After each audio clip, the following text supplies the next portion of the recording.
Alors les structures sans les fonctions, c'est pas très utile finalement, parce que voilà, c'est comme si on avait tout un tas de variables à initialiser ou à utiliser, et on a finalement assez peu de bénéfices. Donc ça va être par contre très intéressant à partir du moment où on va les utiliser avec des fonctions. Par exemple ici on a un bloc qui se répète, il se répète avec V1, il se répète avec V2, il pourrait se répéter encore avec V3, V4, etc. Donc on va écrire des fonctions. La première des fonctions, on aura en réalité trois types de fonctions. On va avoir des initialisations.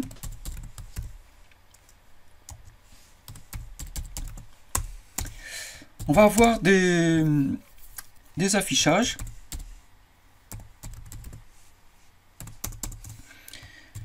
Et également des modifications, des traitements qui vont être opérés sur nos structures, qui correspondront en fait à la vie interne de la structure pendant le déroulement du programme. Voilà, c'est ces trois catégories en fait de fonctions qu'on va rencontrer pour l'essentiel. Alors l'initialisation, on va commencer par faire une initialisation pour le moteur. D'ailleurs, je vais mettre ça comme ça. Une initialisation pour le moteur. Donc en fait, c'est simple, c'est une fonction qui retourne un moteur, qui s'appelle create moteur, et qui ne prend pas de paramètres. Je vais faire un moteur initialisé aléatoirement. Donc dans ma fonction, j'ai un moteur M que je vais initialiser, et à l'issue, je ferai un return de M. Alors l'initialisation est très simple, m.will égale rand modulo 5, et m.essence égale rand modulo, on va dire 42. Alors, l'initialisation, c'est ce qu'on appelle en fait un constructeur en C++, enfin dans les langages objets. Pour la voiture, même principe. Une fonction qui va retourner une voiture, que je vais appeler create voiture. Mais là, je vais lui passer des paramètres, je vais lui passer des valeurs. Alors, je vais avoir... le moteur, je vais le créer aléatoirement à l'intérieur, mais je vais quand même avoir le nombre de chevaux, la consommation, le prix, la marque. Alors, pour passer un tableau en paramètres à une fonction, il faut utiliser un pointeur. Alors, on verra ça un peu plus tard, mais je vais le faire quand même. Et le modèle, char étoile, modèle.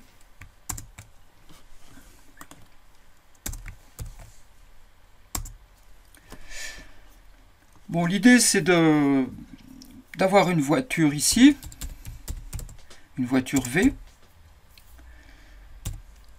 Puis je vais initialiser chacun de ces champs.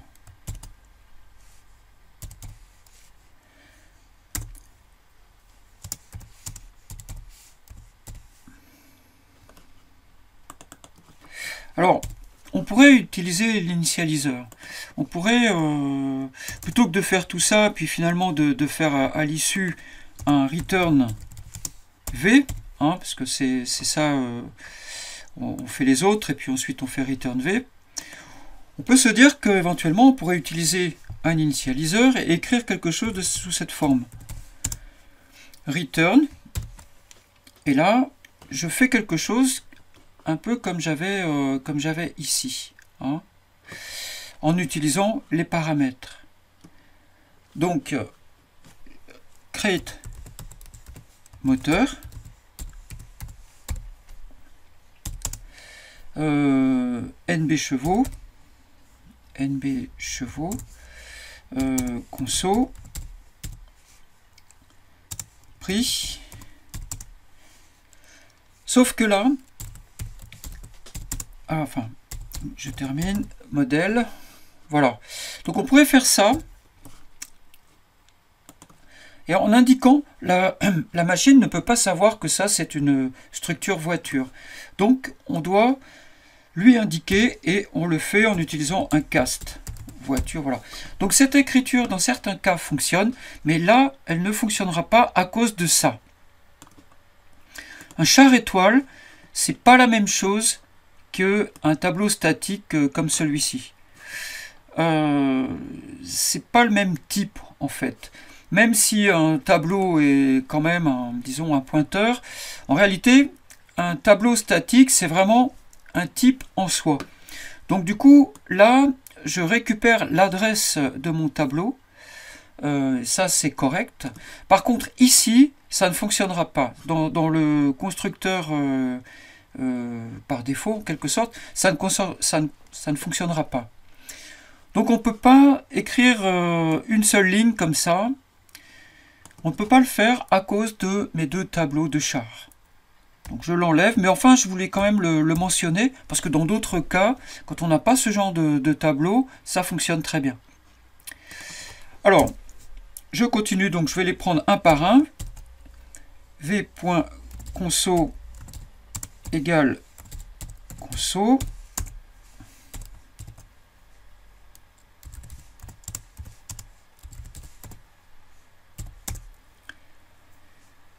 Alors, justement, pour marque et modèle, on est obligé d'utiliser des fonctions.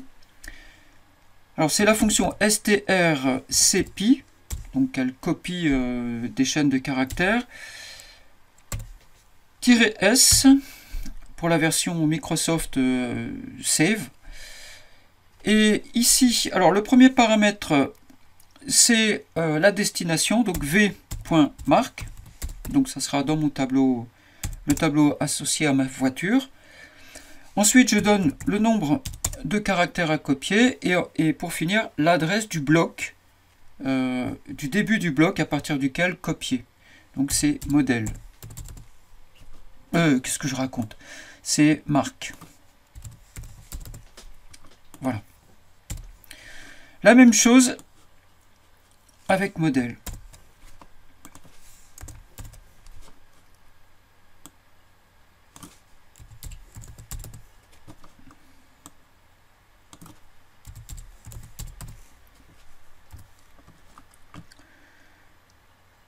Voilà, donc il me manque le moteur, donc c'est moteur égale create moteur, v.moteur,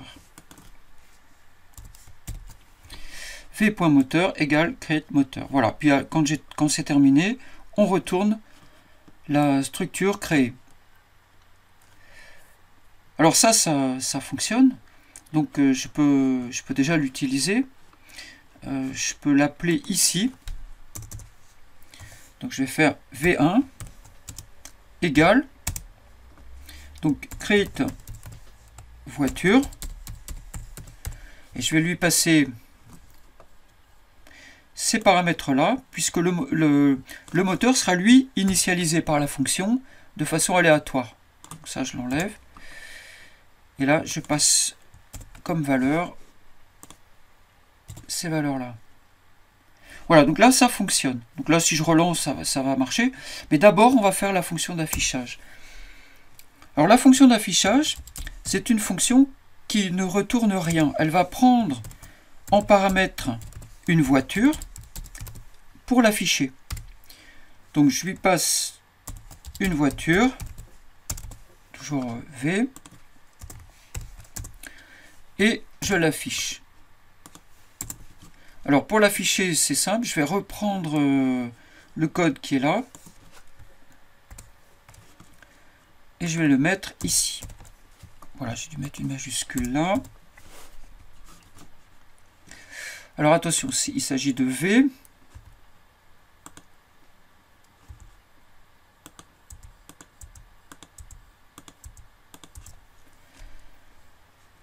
Voilà. Donc là, j'affiche la voiture V. Alors on va pouvoir tester. Donc je vais faire affiche voiture V1. Je vais retirer le reste.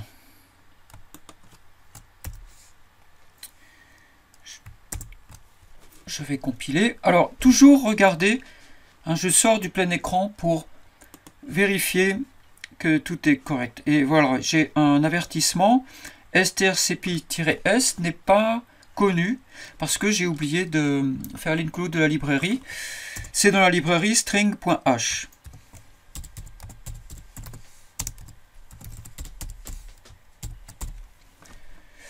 Je recompile. Ça fonctionne, j'envoie. Et j'ai bien... alors, l'essence et l'huile sont initialisées aléatoirement. Alors maintenant, la troisième catégorie, c'est la plus... disons la plus... Enfin, c'est pas la plus importante, mais enfin, elle est importante, puisque c'est là qu'on opère des traitements.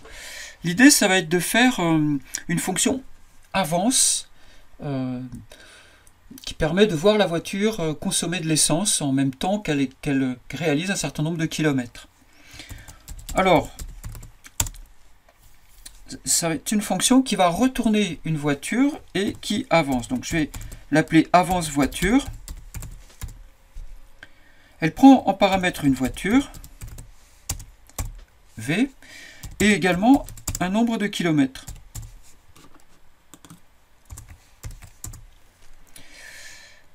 Et là, ce qui se passe, c'est que quand je vais appeler cette fonction, je vais recopier, donc je vais faire l'appel tout de suite ici. Donc je vais faire V1. Alors, bon, je vais l'expliquer comme ça. Donc affiche, avance, voiture, V1 de 200 km. Si j'écris ça comme ça, et que ensuite j'affiche ma voiture, qu'est-ce qui se passe quand je fais cet appel? V1 est copié dans V, et V va être ici modifié. Si je fais aucun return, si je ne retourne pas V modifié, pour le recopier à nouveau ici, comme ça, V1 ne sera pas modifié. Hein, donc voilà, donc ici j'aurai un return V à la fin. Mais on fera le test tout à l'heure pour bien s'en assurer. Donc, pour tous les kilomètres, pour chaque kilomètre, donc i, alors comment, oui, voilà, enfin on va voir ça va être assez amusant de voir la voiture avancer. Donc i inférieur à kilomètre, i plus plus. Qu'est-ce que je vais faire?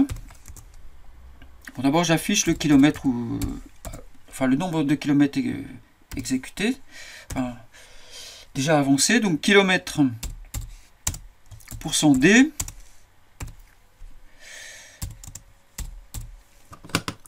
non c'est pas kilomètre ici, c'est i. Voilà. Et là je vérifie que j'ai assez d'essence.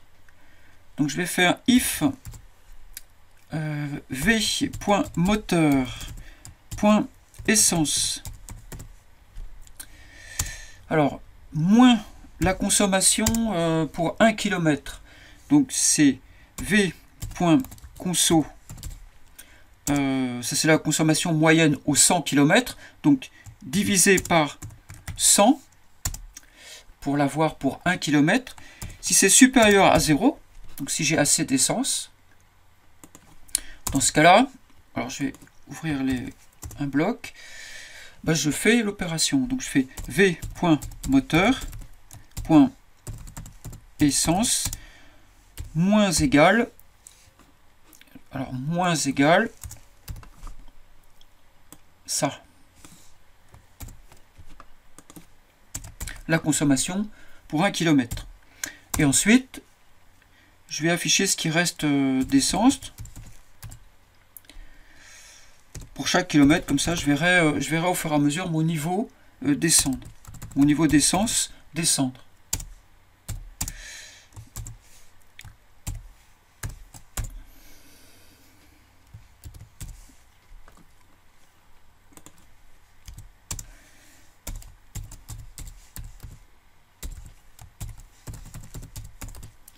Voilà. Alors, il faut corriger quelque chose, c'est que essence, si je me mets sur essence, c'est un int. Donc il faut qu'on le passe en float. Donc ici, l'huile et l'essence, je vais les passer en float dans ma structure moteur. Sinon, on aurait des problèmes déjà avec le divisé par 100. Alors maintenant, si conso est un float, divisé par 100, l'opération se fait en float, donc il n'y a pas de problème. Sinon, j'aurais toujours 0. Voilà, donc, maintenant, else, j'ai pas assez d'essence. Donc, à ce moment-là, printf panne. Donc, panne d'essence. Donc, j'ouvre le...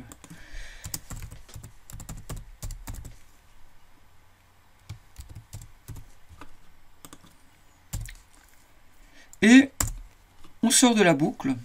Et là, c'est un bon exemple d'utilisation justement du break pour permettre une sortie de boucle. Voilà. Et maintenant, une fois que j'ai terminé, soit tous les kilomètres, soit je suis tombé en panne d'essence, je retourne V, que je récupère ici. Et maintenant, je fais un je réaffiche V1 et on verra que le niveau d'essence a bien baissé. Alors on va compiler pour voir ce que ça donne.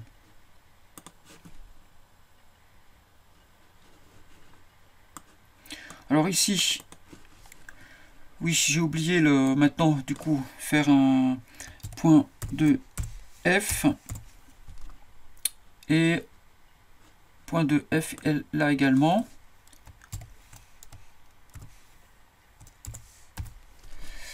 Voilà, je recompile.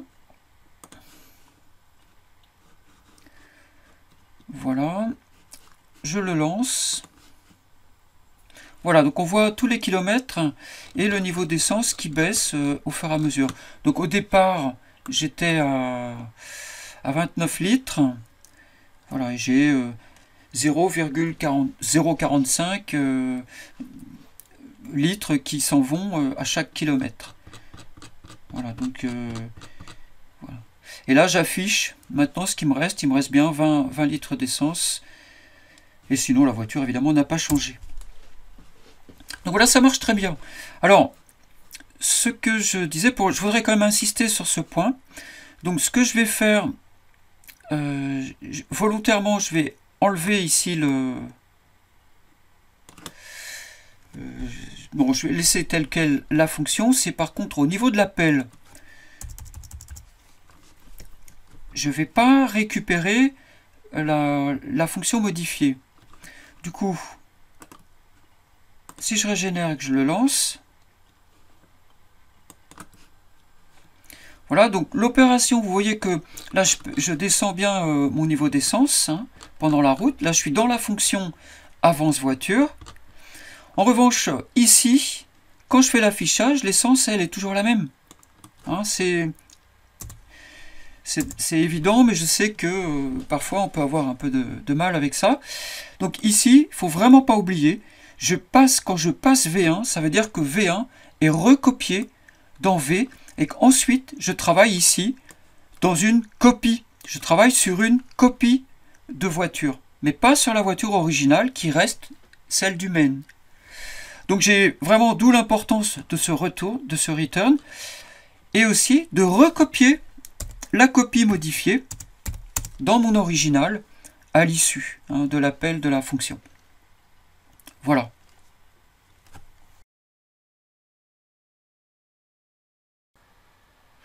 Nous pouvons améliorer la fonction avance voiture en transformant l'entrée en sortie, ce qui nous évitera justement d'avoir à gérer le return. Alors c'est ce qu'on va faire maintenant. Donc je vais reprendre la version précédente de avance voiture, je la recopie.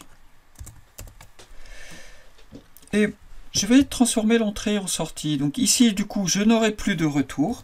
La fonction va devenir void. Et pour ce faire, il suffit que je passe l'adresse mémoire d'une structure et non plus une structure. Donc là, cette fois, je vais passer une voiture, l'adresse mémoire d'une voiture. La seule modification, vous voyez tous ces petits traits rouges là qui sont soulignés, qui soulignent quoi? V point. C'est-à-dire que pour accéder au champ d'une structure à partir d'un pointeur, ce n'est plus l'opérateur point qu'on utilise, c'est l'opérateur flèche. Voilà, donc je dois écrire V flèche à la place de V point.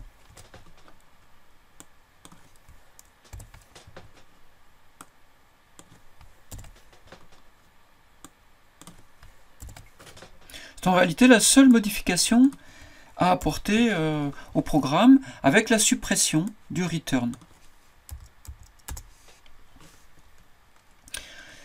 Je suis obligé de lui donner un nom différent, hein, parce qu'il n'y a pas de surcharge des fonctions en C. En C++, ce serait possible, mais là, c'est pas possible en C. Donc, je l'appelle avance voiture, et je vais tester dans le main, ici. Donc ça, je vais le mettre en commentaire. C'est la première version, on va dire la version sans pointeur, la version débutant.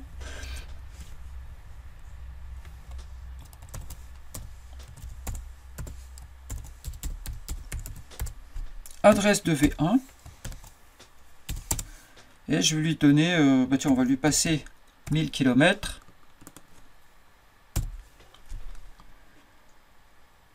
Voilà. Attention à ne pas oublier le tiret ici, sinon il ne reconnaît pas le paramètre, hein, parce que là, il s'agit pour lui de l'autre fonction, donc il attend une structure en dur.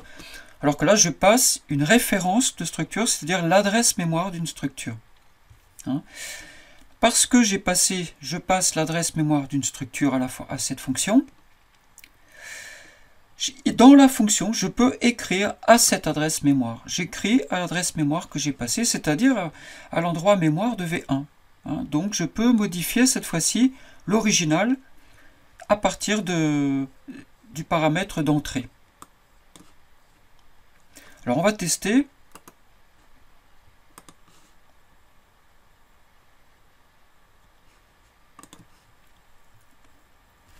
Voilà, je tombe en panne d'essence et derrière, quand je fais l'affichage, l'essence, il ne me reste plus que 0,02. Hein. Donc, mon original, ici, a bien été modifié ici, parce que l'entrée a été transformée en une sortie. Alors, je vous recommande d'utiliser cette solution, qui est quand même plus pratique. Vous pouvez l'utiliser d'ailleurs pour toutes les fonctions en fait. Hein. D'une façon presque systématique, on pourrait l'utiliser aussi pour affiche voiture. Hein. Hein, il suffit de faire ça. Hein. Alors après, bon, il suffit de mettre, en tout cas, il suffit de mettre un pointeur ici et de remplacer tous les V points par des V flèches. Le seul problème que ça peut poser ensuite, c'est que derrière, il faut, au moment de l'appel, passer l'adresse 2. Du coup, ça veut dire qu'on a plutôt intérêt dans ce cas-là à n'avoir que des pointeurs. Et ici, au lieu d'avoir une voiture, j'aurais besoin d'un pointeur. Et j'aurais besoin d'initialiser ma voiture dynamiquement avec une fonction spéciale qui s'appelle malloc. Donc tout ça, on va le préciser, on va revenir dessus dans la section pointeur.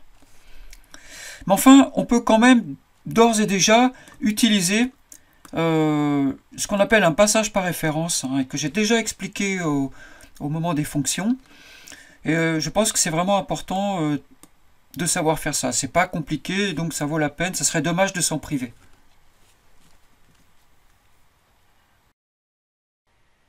Pour la mise en pratique, on retrouve la menuiserie industrielle avec son stock de panneaux de bois, mais cette fois, on complète en fait ce qu'on avait pu faire avant. Pour ceux qui se seraient intéressés à cette problématique. Donc cette fois-ci, on doit donc toujours définir bien sûr la structure, mais écrire les fonctions. Fonction de saisie d'un panneau de bois, écrire une fonction d'affichage pour le panneau de bois, une fonction qui va calculer le volume en mètres cubes d'un panneau de bois, et puis une fonction qui va simplement afficher le volume d'un panneau de bois. Bon, voilà. Alors, le grossiste avec ses composants électroniques, pareil, hein, on aura une structure produit, hein, définir une structure produit qui code un produit. Ensuite, une fonction de saisie des données d'un produit, donc c'est vraiment à peu près similaire à celle des panneaux de bois. Une fonction d'affichage des données d'un produit. Et puis une fonction qui permet à un utilisateur de saisir la commande d'un produit. Alors la commande d'un produit, c'est peut-être que ça demande un petit peu de réflexion. Alors, ensuite, donc l'exercice 3, ça va être les flocons de neige. Les flocons de neige, et avec des fonctions cette fois. Hein. C'est-à-dire on ne fait plus d'initialisation, on a une fonction d'initialisation. On peut faire une fonction qui fait avancer un flocon de neige jusqu'en bas de la fenêtre. Une fois que le flocon arrive en bas, eh ben, il est réinitialisé, donc il se retrouve à nouveau en haut. Et voilà, et pour le faire, vous pouvez utiliser les fonctions qu'on a vues déjà, GoToXY et TextColor. Après, ça sera très simple, à partir de ça, d'avoir des flocons dans toute la fenêtre, en fait. Il suffira d'avoir un tableau de flocons, et on va voir ça juste après les structures. Alors, là, on est dans une ambiance plutôt jeu vidéo, donc le monde où se trouve le player est parcouru par des ennemis. Donner les caractéristiques essentielles d'un ennemi, donc ça vous l'imaginez. Ensuite, on a besoin, comme d'habitude, une fonction d'initialisation, c'est-à-dire un constructeur d'ennemis, hein, qui va permettre de mettre un ennemi n'importe où dans la zone de jeu. Une fonction bouge, qui va permettre à un ennemi de se déplacer dans la fenêtre, selon des modalités que vous choisissez. Une fonction d'affichage qui va montrer l'ennemi avec son cheminement. Là c'est pareil, vous utilisez les fonctions GoToXY et TextColor qu'on a vu. Et puis bon, faut faire tourner en fait l'application avec 2, 3 ou 4 ennemis. Et du coup vous pouvez ajouter une fonction de collision. Quand deux ennemis se touchent, ils combattent. Hein. Par exemple, je sais pas, ils tirent à pile ou face, ou vous faites un lancer de dés invisible, ou quelque chose comme ça. Voilà. Et puis vous essayez de mettre en évidence l'échange qui aura pu avoir lieu. D'une façon ou d'une autre, il change de couleur, ou je sais pas.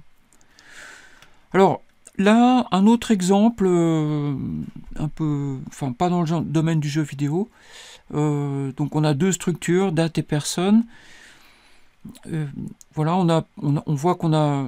Bon, par exemple là, on a une date. Donc là par exemple, le mot-clé struct ne sert à rien puisqu'il y a un type def. Donc, normalement, on n'en a pas besoin.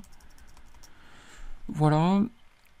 Voilà, donc du coup, vous avez une personne avec une date d'embauche, une date de prise de poste, un identifiant, et puis vous devez écrire une fonction pour initialiser une structure personne, et une fonction d'affichage, de façon à obtenir soit l'un, soit l'autre des deux affichages ci-dessous. Voilà, bon, un exercice un peu différent, un petit peu moins, qui fait un peu moins appel à l'imagination, mais enfin c'est quand même de la programmation aussi. Et puis voilà, ici on retrouve le monde du jeu vidéo. Et là vous avez une entité dans un jeu vidéo définie par une position, un emplacement, un type. Alors, on peut avoir plusieurs types d'entités dans ce jeu. Une couleur. L'entité a également un nom. Alors ça, vous n'avez qu'à prendre juste une lettre, qui sert pour son apparence, et une série de taux d'agressivité, de colère, de convoitise, de faim, de peur. Alors, définir la structure des données pour coder une entité, écrire une fonction d'initialisation, une fonction de mise à zéro, une fonction reset, une fonction d'affichage, tester dans un programme avec un menu, quitter, afficher, initialiser, reset. Mais vous pouvez aussi faire une version plus graphique, c'est-à-dire avec des entités qui se déplacent, qui peuvent se rencontrer, qui peuvent avoir des échanges. Et à ce moment-là, vous vous appuyez pour l'affichage sur les fonctions GoToXY et TextColor, hein, qu'on connaît. Et voilà. Et puis pour chaque action spécifique de l'entité, écrire la fonction correspondante, quoi. Ça, c'est peut-être quand même le plus difficile finalement. Hein. Ça a l'air, c'est le jeu vidéo, mais au niveau des apprentissages de la programmation, c'est très efficace parce que là, il faut vraiment trouver des solutions et ça passe toujours par un peu d'algorithmique et de réflexion.